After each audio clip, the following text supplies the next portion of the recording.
एक दुल्हन शादी वाले दिन रूम में घुसते ही चीख उठी। उसे उम्मीद नहीं थी कि उसका पति आधा सांप और आधा इंसान होगा। वो आराम से बिस्तर पर लेटा हुआ है और अपनी नई दुल्हन को देख रहा है। जिया का मुंह खुला का खुला रह गया। वो पागलों की तरह भाग गई, लेकिन जैसे ही वो बाहर गई उसकी सासू माँ ने उसे रोक लिया। वो उसे जाने देने के लिए भीख मांगने लगी, लेकिन उसकी सास उसे जाने नहीं दे रही है। उसने कहा कि उसे खरीदा गया है। सास और ससुर ने मिलकर उसे उस कमरे में वापस धकेल दिया और वहाँ का दरवाजा भी बंद कर दिया। जिया हताश हो गई है और वो रो रो कर सो गई। इस समय एक सांप दानव फिर से बाहर निकल आया। वो अपनी पूंछ से जिया को सहला रहा है। जागने के बाद जिया चीखती चिल्लाती रही। जिया की चीख सुनकर सर्प दानव और अधिक उत्साहित हो गया। सांप दानव वही खड़ा रहा और उसे देखता रहा है। जिया ने सांप दानव को चूहे दानी से मारा। अनजाने में वो एक छोटे कमरे में घुस गई। उसे एक लोहे की छड़ मिली और उसने खिड़की खोलने की कोशिश की, लेकिन वहां से निकलना मुश्किल है। लेकिन सांप दानव अभी भी पीछा कर रहा है। जिया काफी मुश्किलों के बाद वहां से भाग गई और जाकर एक आदमी से टकरा गई।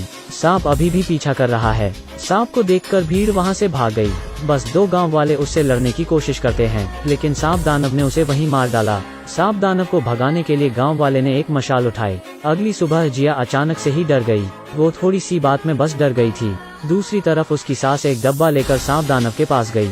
उसने उसके टूटे हुए दिल को दिलासा दिया, लेकिन सांप दानव 40 साल से अकेला है। वो गुस्सा हो जाता है, तभी डब्बे में से एक चूहा बाहर आता है। वो उस छोटे चूहे को उठा लिया। ठीक उसी समय जिया के सास और ससुर बात कर रहे हैं कि वो लोग एक नई दुल्हन खरीद लाएंगे, लेकिन तभी किसी ने दरवाजा खटखटाया। उन्होंने दरवाजा खोला और देखा कि बाहर जिया खड़ी है। वो दोनों ये देखकर दंग रह गए। उसने कहा कि वो फिर से नहीं भागेगी। वो देर रात दूध का बर्तन लेकर जा रही है। उसने चुपचाप से उसमें एक द्रव्य मिलाया। उसने दूध को सांप के बिल के पास रख दिया।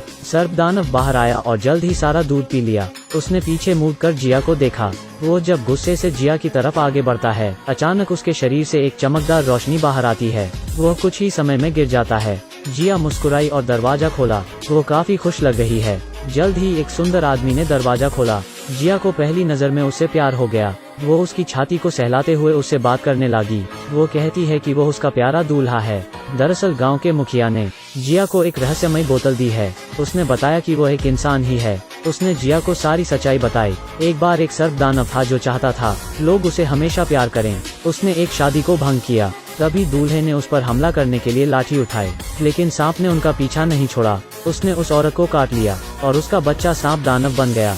गांव के मुखिया ने जिया को बताया कि सांप दानव के श्राप हटने के बाद खूब सारा धन मिलेगा। अगले दिन जिया अपने ससुराल में रहती है।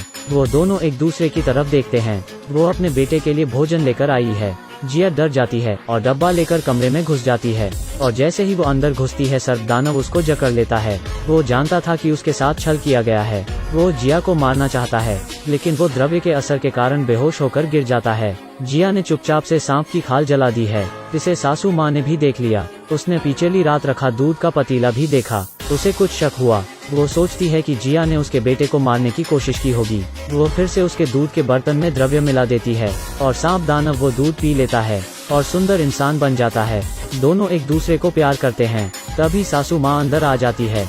दोनों ने अपने बेटे को कहीं ऐसे नहीं देखा है। उन दोनों को समझ ही नहीं आया कि वो उनका ही बेटा है। सास ने अपनी बहू को जमकर खरी खोटी सुनाई। वो कहती है कि वो नालायक बहू है।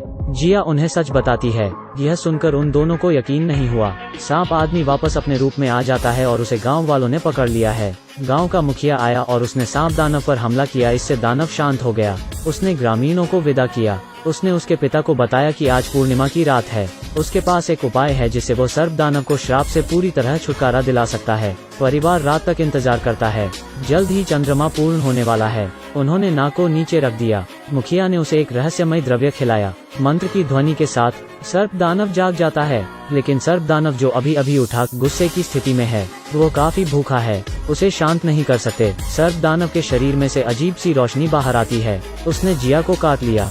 सर्प दानव जमीन पर गिर गया और जिया बेहोश हो गई। उसके पति को श्राप से छुटकारा मिला, लेकिन सांप के काटने के वजह से जिया अब सांप दानव बन चुकी है।